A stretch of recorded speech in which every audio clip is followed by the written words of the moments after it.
Selamat pagi para peserta didik. Pada pertemuan yang kedua kali ini, kita akan melanjutkan materi pelajaran pada bab pertama, yakni tentang Asta Aishwarya. Nah, sebelum kita mulai, marilah kita berdoa terlebih dahulu. Mengambil sikap memusti karena berdoa dimulai. Om Saraswati Namastubhyam Warade Kamarupini Widya Rambam Karisyami Sidir Bawantu Me Sada. Baik. Nah, untuk pertama kali ini, pertemuan yang kedua, kita melanjutkan materinya tentang Padma Astadala yang kemarin Bapak akhiri sampai di situ ya. Nah, ini gambar dari Padma Astadala yang merupakan lambang kemahakuasaan Ida Sang Hyang Widi Asta Aishwarya. Nah, ada 8 lambangnya ya. Nah, di sini ada 8 lambangnya. 1 ya. Ini ada 2 3 4 5 6 7 8 ya. Nah, itu pas ya, 8 jadi lambangnya. Ini adalah sebagai lambang Asta Aishwarya. 8 sifat kemahakuasaan Ida Sang Hyang Widi.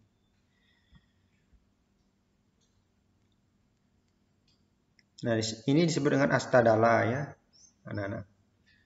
Kita lanjutkan.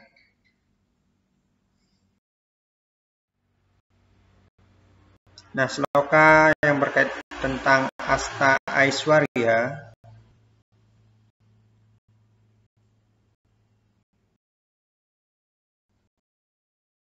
ini agak ngendat dia laptopnya. Sebentar dulu.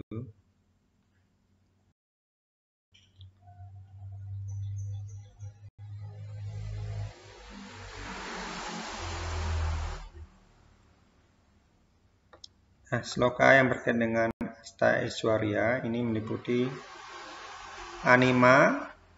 Slokanya terdapat pada Bhagavad Gita Adhyaya 8 sloka 9. Kawim Purunam Anusasistaram Anor Aniyamsa Anusmarit Yah Sarwasya Dataram Acintya Rupam Aditya Warnam Tamasa Prarasta.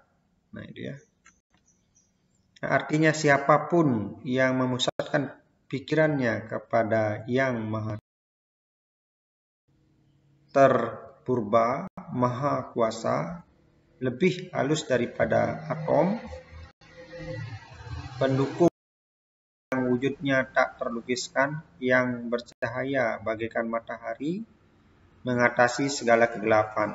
Nah, itu sloka yang berkait dengan anima Sang Hyang Widi, maha halus atau maha kecil ya. Nah, jadi siapapun yang bisa memusatkan pikiran kepada Tuhan yang maha tahu, yang maha halus, seperti atom ya halusnya,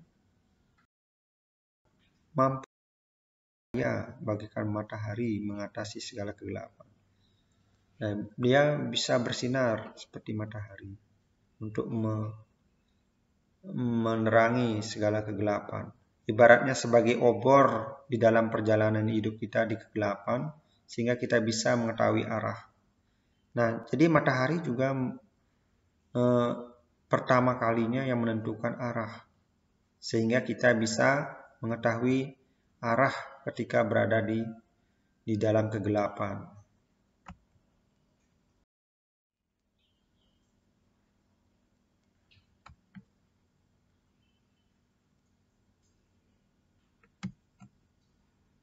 Nah, kemudian sloka tentang Mahima. Lagi banyak, kenapa nggak muncul ini?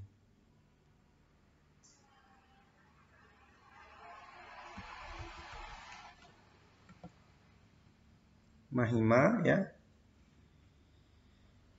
Ini Bhagavad Gita 9 ada 9 sloka.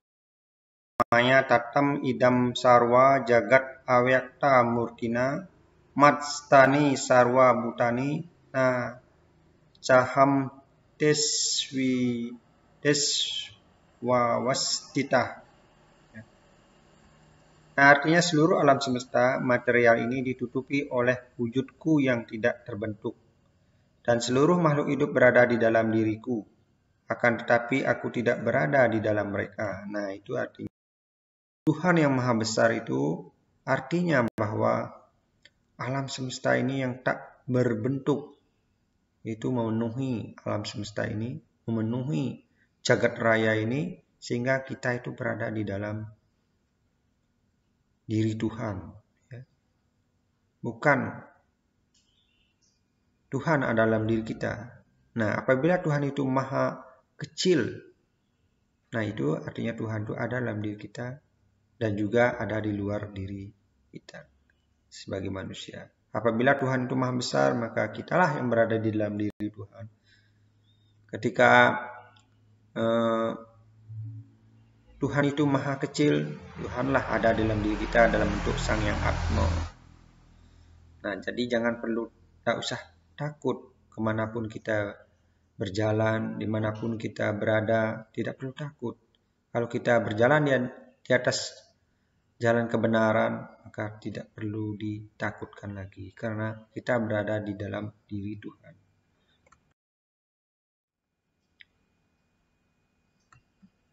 Nah, sloka tentang Lagima. Lagima ini lagu maha ringan.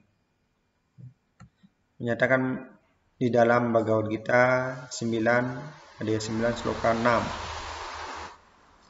Yata kasa stito dityam wayuh sarwatrago mahan ya tata sarwani bhutani matstani sti upadaraya. Nah, artinya seperti angin yang berada di angkasa, selalu berhembus kencang ke sana kemari, maka keberadaan seluruh ciptaan di dalam diriku hendaknya engkau pahami seperti itu. Ini artinya bahwa seperti angin yang berada di angkasa, yang berhembus kencang ya. Kesana kemari angin itu kadang-kadang dari barat ke timur, kadang-kadang dari utara ke selatan angin itu. Nah, sering berputar-putar ya, berputar arah. Nah, jadi keberadaan Tuhan di dalam diri itu sulit dipahami. Seperti itulah keberadaannya, seperti angin ya. Kadang-kadang berhembus dari utara ke selatan, dari selatan utara. Nah, itu. Kemudian yang bersloka tentang Prapti. Nah, ini berada dalam Rigveda. Nah, Rigveda Mandala 10, Sukta 90, Mantra 1. Dinyatakan bahwa Sahasra Sirsa Purusah Sahasraksa Sahasrapat Sabumin Wisato Wuriwa Tiatistat Dasa Gulam. Nah, ini bahasa Sanskerta memang seperti itu ya. Nah, hendaknya kalian juga harus melatih membaca sloka ya. Nah, kalau dibaca dalam bentuk sloka itu lama karena ada agak panjang ya. Puja Trisandia yang dikumandangkan sekarang pada Bali TV ya, yang sekarang sering disampaikan itu menggunakan sloka gitu ya. Sloka yang panjang dan pendek, yang Sruti dan Nyeronce. Biasanya Sruti itu bait pertama dan kedua, dan kemudian bait ketiga, keempat, kelima dan seterusnya itu menggunakan sloka Nyeronce yang agak pendek. Nah, itu ya. Nah, ini artinya Tuhan berkepala 1000, bermata 1000, berkaki 1000. Ia memenuhi bumi-bumi pada semua arah, mengatasi 10 penjuru. Nah, 10 penjuru matahari di atasnya. Nah, ini artinya Tuhan itu memiliki banyak kepala, sampai 1000, bermata 1000, berkaki 1000. Ia memenuhi bumi pada semua arah, mengatasi 10 penjuru. Nah, sehingga beliau bisa berada di mana-mana. Beliau mencapai tempat dalam waktu bersamaan. Misalnya kita di daerah Kalimantan ini melakukan puja persembahyangan pada hari raya Galungan ataupun Kuningan. Begitu juga umat Hindu yang berada di Sumatera, di Sulawesi, di mana saja, di Bali dan sebagainya. Itu bersamaan memuja Ida Sang Hyang Widi pada saat hari raya, itu beliau hadir dan waktu bersamaan. Itulah maksudnya, karena beliau memiliki 1000 kepala, bermata 1000, berkaki 1000, dan sampai dalam waktu bersamaan. Nah, itulah maksudnya bahwa beliau bisa mencapai suatu tempat dalam waktu bersamaan di mana umat memujanya. Beliau juga akan hadir menyaksikan persembahan.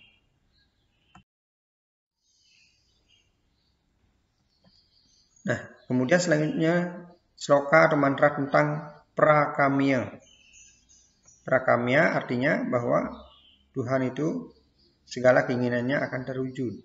Pra, ya, kamya, kama arti keinginan. Pra artinya segala keinginannya pasti akan tercapai. Nah, seluruh susunan alam semesta, nah dalam Bhagavad Gita 9 ya. Ada ayat 9 sloka 8 dinyatakan bahwa prakritim swam awas tabia wis jami punah buta gramam imam krishnam awasyam prakertia wasat. Seluruh susunan alam semesta di bawahku, atas kehendakku alam semesta dengan sendirinya diwujudkan berulang kali. Atas kehendakku akhirnya alam semesta dilebur. Nah, jadi susunan alam semesta ini ya, semua adalah di bawah pengawasan Ida Sang Hyang Widi. Tuhanlah yang menciptakannya, yang mewujudkannya. Nah, beliau juga yang akan meleburnya, menariknya kembali. Nah, seperti itu ya. Seperti yang Bapak sampaikan pada pertemuan yang lalu, bahwa alam semesta ini diciptakan oleh Tuhan seperti ibaratkan kurak laba-laba yang mengeluarkan benang. Kemudian benang itu nanti akan ditarik kembali ke dalam dirinya. Nah, jadi mudah bagi Tuhan itu sendiri menciptakan dan melebur alam semesta sesuai dengan keinginannya. Jadi beliaulah segala kehendaknya akan tercapai. Kemudian selanjutnya sloka atau mantra tentang Isitwa. Isitwa berarti Tuhan itu maha kuasa. Isa, Isit artinya kata Isa, maha kuasa ya, kuasa. Isitwa maha utama ya. Nah, Yacit Dapo Mahima Paripatya ya. Daksyam Daktranam Hama Yam Tiryajanam Yadewaswadi Dewo Eko Asit Kasmai Dewaya Hawisa Widamma. Siapakah yang akan kami puja dengan segala persembahan ini? Ia yang maha suci, yang kebesarannya mengatasi semua, yang ada, yang memberikan kekuatan spiritual, dan yang membangkitkan kebangkitan Tuhan yang Maha Esa. Ia yang satu ini, Tuhan di atas semuanya. Nah, ini menurut Duraspati Tatwa juga dinyatakan bahwa sloka 69 Beliau pergi ke tempat lain yang dipuja, disembah dan disuguhi segala jenis kesukaannya, diberikan makan dan hadiah karena beliau adalah perwujudan penghormatan. Nah, jadi Tuhan yang utama.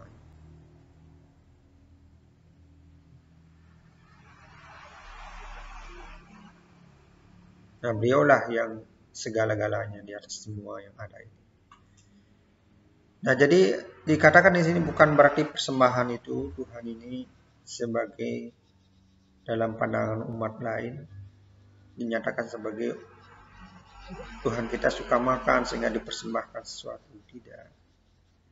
Kita ini ibaratnya mengambil isi alam semesta ini pabriknya Tuhan. Kita menggunakan dan mengolahnya. Nah, oleh karena itu sebelum kita makan kita harus minta izin sebelum makan itu. Kita harus menunjukkan bahwa apa yang kita peroleh itu inilah yang hamba peroleh Tuhan. Izinkanlah hamba untuk memakan untuk kehidupan hamba. Nah, itulah maksud persembahan atau doa yang kita ucapkan ketika sebelum makan itu.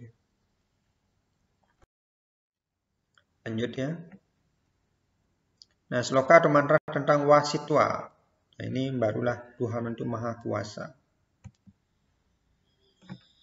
Dalam Swetara Upanishad 6 ya, titik 2 itu dalam Upanishad itu ya ada ya dan mantranya.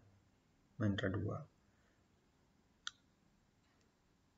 Mandala ya, sukta mandala. Mandala, sukta dan mantra itu kalau dalam Rigveda. Mandala itu bab, sukta itu bagiannya dan mantra itu adalah slokanya. Tuhan yang tunggal sembunyi pada semua makhluk, menyusupi segala inti kehidupan semua makhluk, hakim semua perbuatan yang berada pada semua makhluk, saksi yang mengetahui, yang tunggal, bebas dari kualitas apapun. Nah, itu artinya bahwa Tuhan yang Maha Kuasa itu sebenarnya ada di dalam diri makhluk hidup yang berupa jiwa Atman itu. Dan memiliki pikiran Sang Hyang Suratma yang mencatat baik buruknya perbuatan manusia. Jadi jiwa kita ini ibaratnya ide Sang Hyang Widi, Sang Hyang Atma ya, percikan kecil Sang Hyang Widi yang memasuki badan kita. Kalau Sang Hyang Atma ini masih belum dibelenggu oleh ikatan duniawi, ikatan badan kita ini dan pikiran, maka Sang Hyang Atma itu masih suci, sama seperti Atma yang memiliki sifat 12 itu. Tetapi ketika memasuki badan dia akan linglung dan lupa akan dirinya. Dan itu karena dibelenggu oleh ikatan duniawi dan dipengaruhi oleh pikiran. Pikiran merasa dipenuhi dengan masalah dan penderitaan, maka dia akan sedih dan disampaikan pada jiwa kita ini, maka jiwa kita pun akan ikut sedih karena dibelenggu oleh pikiran. Oleh karena itu, untuk bisa melepaskan diri dari ikatan dunia ini, kita harus bisa mengendalikan pikiran. Kita harus bisa untuk menguasai pikir kita ini. Jangan sampai pikiran menguasai diri kita. Nah, itu ya. Anda adalah Tuhan yang Maha Kuasa. Nah, itu dalam Bhagavad Gita 11 pada ayat 11 mantra 38 menyatakan bahwa Tuhan adalah Tuhan yang Maha Kuasa, Dewa paling awal, paling tua, dan Anda merupakan tempat pelindungan paling tinggi dari seluruh alam semesta. Anda mengetahui segala dan Andalah yang patut diketahui oleh semua. Dan Anda juga adalah tempat tinggal tertinggi. Wahai Tuhan yang berwujud tidak terbatas, wujud Wiswarupa, Anda memenuhi alam semesta. Nah, jadi Sang Hyang itu Maha Kuasa, memenuhi alam semesta ini. Beliaulah yang paling Maha Kuasa. Maksudnya Anda di sinilah Tuhan. Aku juga Tuhan. Kan dalam Krishna itu, Bhagavad Gita itu nyatakan aku. Di sini dikatakan Anda, diterjemahkan. Ya. Jadi Tuhanlah yang maha kuasa, menguasai segalanya. Yang berwujud maupun yang tidak itu. Yang memenuhi alam semesta. Jadi alam semesta ini adalah dikuasai oleh, atau Buana Agung ini dikuasai oleh Brahman di Sangewidi. Dan Buana Alit, diri kita ini sendiri adalah dikuasai oleh Sang Yang Jiwatma, ya, Atma. Buana Alit dikuasai oleh Atman dan Buana Agung dikuasai oleh Brahman. Nah, jadi kalau orang yang berani merusak alam semesta ini, maka dia akan menerima karma. Penderitaan karena karma yang diperbuatnya. Nah, seperti itu. Kemudian cerita contoh tentang Asta Aishwarya. Nah, tadi sudah tentang Vasitma ya. Ini yang berkait dengan anima contohnya. Nah, maha kecil seperti virus ya. Ini Tuhan itu contohnya seperti virus itu seperti itu. Nggak kelihatan. Kalau virus sekarang kan COVID-19 ini kan tidak tampak mata. Karena dia sangat kecil. Seperti atom. Lebih kecil daripada atom. Nah, gambar di samping merupakan gambar bakteri yang juga termasuk dalam kelompok makhluk hidup yang sangat kecil. Namun Sang Hyang Widi bisa menjadi lebih kecil daripada bakteri dan menjadi sumber hidup dari bakteri itu sendiri. Nah, Sang Hyang Widi bisa lebih kecil dan bisa memasuki tubuh bakteri itu dan memberi hidup pada bakteri itu. Nah, seperti itu. Kemudian contoh tentang Asta Aishwarya yakni Mahima, Tuhan itu maha besar. Nah, seperti alam semesta ini. Planet-planet yang besar ini ya. Nah, itu gambarnya. Beliau memenuhi alam semesta dan kita berada di dalam diri Tuhan. Nah, jadi alam semesta itu besar sekali. Namun Sang Widi dapat lebih besar daripada alam semesta karena beliau menyelimuti seluruh alam semesta ciptaannya. Jadi bumi, planet-planet ini berada dalam diri Tuhan. Begitu juga diri kita yang kecil ini berada dalam diri Tuhan. Kalau anggaplah Brahman itu adalah lautan, kita ini adalah setetes air lautan, berada di dalamnya. Nah, jadi air lautan itulah kumpulan tetesan-tetesan air lautan yang menjadi air laut. Kita inilah tetesan air laut. Begitu juga kita ini kecil, nggak ada artinya. Bahkan bumi ini pun berada di dalam diri Tuhan. Dunia jagat raya ini ya.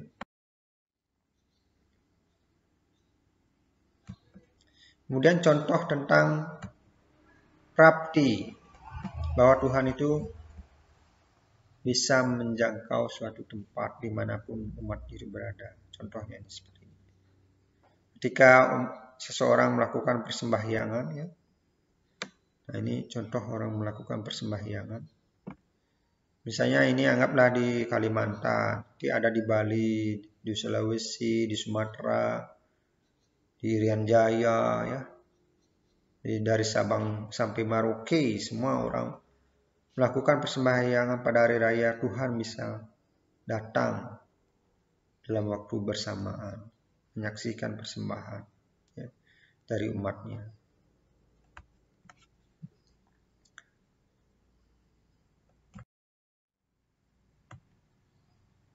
Kemudian contoh prakamya. Nah, ini terjadinya tsunami ya, banjir ya. Inilah semua adalah kehendak Tuhan. Segala sesuatu kehendaknya pasti akan terwujud. Nah, itu prakamya, segala keinginannya terwujud. Bahkan mobil ini, tsunami ini bisa menghanyutkan semuanya. Ya. Air itu sifatnya pemelihara, lembut air itu. Nggak bisa menyakiti, ya kan? Misalnya air itu kan untuk kehidupan kita, bisa diminum, dan air itu tidak bisa menyakiti kita, ya, kecuali dia panas air itu kan, karena oleh api. Air itu sifatnya Dewa Wisnu pemelihara, tapi bisa menghancurkan, bisa membuang kita jauh karena banjir itu yang besar itu. Air yang besar juga bisa menghanyutkan kita. Nah, terjadinya gunung meletus, gempa bumi. Nah, lihat bangunannya hancur semua. Jika Sang Widi berkehendak terjadi bencana, manusia pun tidak akan bisa menghindari. Segala suatu bentuk bencana itu tidak bisa dihindari. Seteknologi apapun canggihnya, kalau namanya bencana hanya bisa kita menyingkir dari segala bencana itu karena mengetahui teknologi itu bahwa terjadi bencana alam saja, kita mengungsi supaya tidak terjadi kematian atau hal-hal yang tidak diinginkan. Cuma tempat itu aja yang hancur semuanya, tidak bisa kita hindari. Kemudian contoh tentang isi tua, Tuhan itu maha utama. Oleh karena kita itu harus memuja beliau, sembahyang, bersemedi, ya, bermeditasi, berjapa. Ini Buddha, ya. Kemudian ada umat yang lain. Nah, Islam semua memuja beliau. Nah, beliau adalah yang maha utama, yang menguasai segalanya. Semua manusia menyembah Tuhan sesuai dengan agamanya, sebagai bukti bahwa Tuhan yang maha mulia dan selalu utama.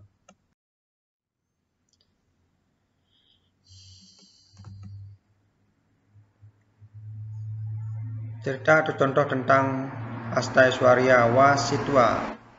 Sitwa ini adalah Tuhan itu maha kuasa. Beliaulah yang menguasai yang ada di jagat raya. Karena beliau adalah ibaratnya tubuhnya. Alam semesta ini adalah tubuhnya Brahma. Sedangkan Buana Alit adalah tubuhnya Jiwatman, Jiatman, ya. Nah, Sang Hyang Widi sebagai pencipta alam semesta sekaligus menguasai seluruh ciptaan. Terjadi apapun, beliaulah sutradaranya, mengaturnya. Apapun yang terjadi pada diri kita, semua adalah karena karma kita. Dan beliaulah yang menentukan semua kehidupan ini. Contoh tentang Yatra Kama Wasayutewa. Artinya Tuhan itu tidak bisa kita menghindari segala sesuatu yang terjadi, tidak bisa terbantahkan.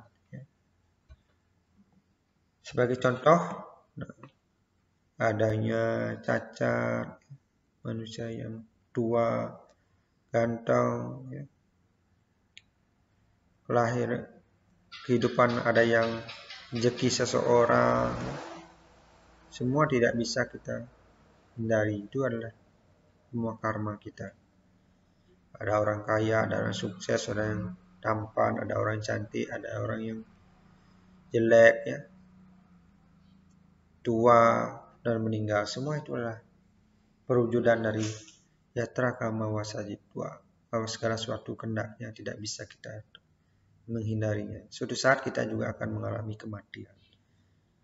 Badan kita juga akan hancur, ya, karena ini adalah tidak nyata.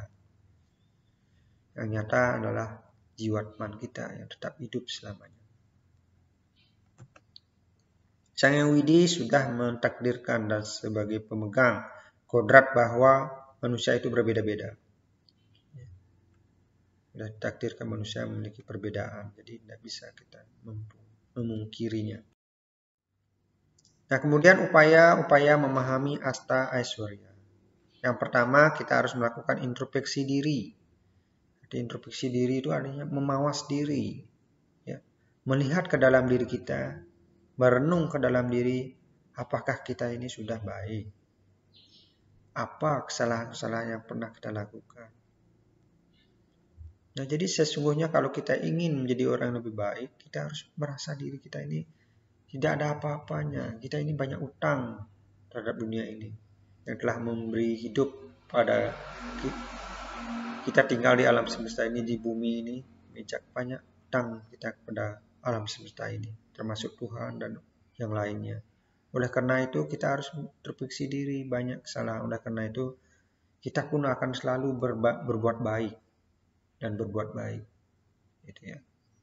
Menerapkan ajaran tapa, brata, yoga, samadhi. Tapa pengendalian diri, brata artinya janji. Brata misalnya, brata tidak makan makanan yang berlebihan, brata tidak marah, emosi. Ya.